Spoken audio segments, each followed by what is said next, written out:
Hi, this is Father Michael. I'm here in the courtyard of the Aquinas Newman Center with our good friend, St. Paul. You know, a few years ago, St. Paul wrote a letter to the people called the Thessalonians.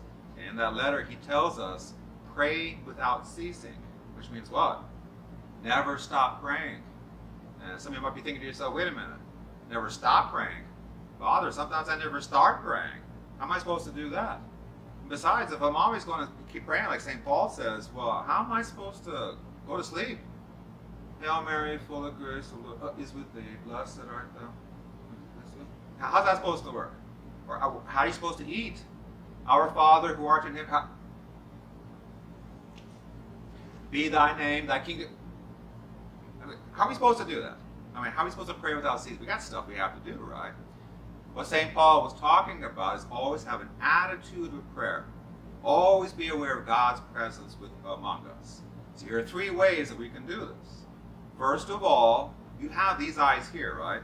But you also have the eyes of your heart, the eyes of your soul, your spiritual eyes. Look around to always be aware who needs prayer. Like maybe you're at the grocery store with your mom and dad, you see a little kid there, is all kind of sad or whatever. I don't think, he's some kind of a bum there. No. Pray for that person. Or maybe when you're at home, you notice that mom or dad has had a bad day. Well, don't make it worse by being a brat. Pray for them. See the people in your life. Who needs the prayer? Who needs the encouragement? And offer the prayer for them. Secondly, what about the things that you need? Because sometimes we go through the day and you get a lot of frustrated, you get kind of angry, you want to do something. Say, no, Lord, I need some peace. Pray for the peace that you need. Or maybe a brother or sister of yours got you upset. You're going to go smack them, okay, all right? No, Lord, give me kindness. He'll give you kindness.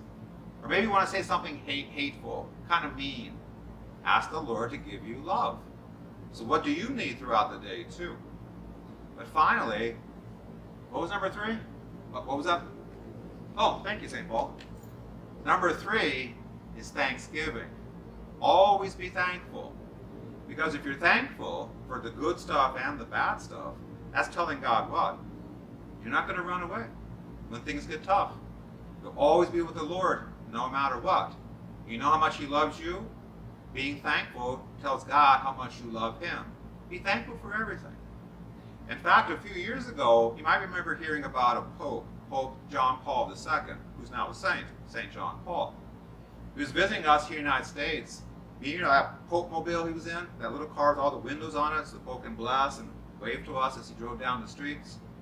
We got out of the Pope mobile to go say Mass, and he closed the door on his thumb. Oh, can you imagine how much that would have hurt? You know what he said? Thank you, Lord, for loving me this way. Like, what? He thanked God that his thumb got caught in the door? Isn't that amazing? But see, that's the thing.